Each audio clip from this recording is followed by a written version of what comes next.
I have a friend who has 3 to 5,000 XRP spread across Coinbase and Cold Wallet. When does he get an LLC? When to move from Coinbase? I would keep anything on Coinbase. Again, Coinbase or any other exchange, I like Uphold, and there's a few others that do a good job of custody for people that I don't think are going to go bankrupt anytime soon. So that's not my issue with them. My only potential concern with Coinbase and the other exchanges, when there is a situation with Tether and Bitcoin, and they need liquidity to be able to facilitate transfers on their exchange. I mean, Shane Ellis gave you the Shane Ellis theory where Bitfinex goes illiquid and they use XRP in the interim, and voila, it moves to $589 because of the demand just on their exchange. My concern is that's their XRP. If your XRP is on their exchange, it is their XRP. It is not an FBO account like we provide at Digital Wealth Partners inside institutional custody, segregated, bankruptcy remote. It's none of those things, okay? It may be segregated. There are a few people out there that do segregated and a few people that do have small amounts of insurance on stuff. Bankruptcy remote, unless you're working on the institutional side, which some do have it, Anyway, if you got 3 to 5,000 XRP, you're not on that side. And not to poo-poo on anybody, I'm just keeping it real. I would get it off there,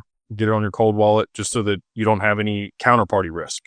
You still have your own risk at that point, right? Like you have radical responsibility. There's no recourse. There's no insurance on your cold wallet. I would get it off the exchange. I'd get it on their cold wallet. If you don't feel comfortable having it all in one place, maybe have 2 cold wallets. Zaman is a hot wallet, but it's secure. I like We'd Say. I like his products. I think that they're doing a good job. They are charging fees now for larger transactions on there. They got to make money somehow. So I get that. It didn't used to be that way though. So anyway, I would get it off of Coinbase. If it were me, that's what I would do. If you want to sell some later, you move it back on there. You got an account. Right. And then for the LLC, again, once you get to somewhere between $50,000 and $80,000 in total portfolio value in crypto, that's where things start to make sense on the cost to benefit. Less than that, you're going to be better suited, just continue to dollar cost average and spend $2,000 on that versus the LLC.